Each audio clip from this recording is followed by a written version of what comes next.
ona nám príjemke pri tomto aj poprady spala. Takto sa na ňu zavali Erka. Drží ju, mačka a ona spí. I skúsiť cez ten chrbátik. Že vlastne len zatlačíte na druhú stranu. Na chrbticu pod chrbticu. Že vlastne len ako je presne tam budete cítiť a tesne na tú chrbticu. Aby ste na tie stavce netlačili. Čiže vy ste dali takto.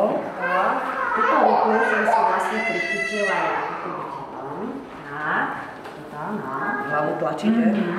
A túto. Ale túto ruku kašlite, lebo cez vás ju nedostane. A túto? Tak, presne. A tu je trošku.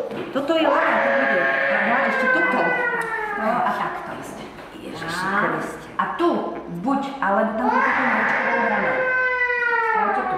Vy máte asi dlhšiu ruku, mne tam akorát vyšiel palec, ale vy to vás spravte, že... Nie, ja už toto som naučená dobre pritiahnuť tú nohu. Takto maličkovou hranou si spravte.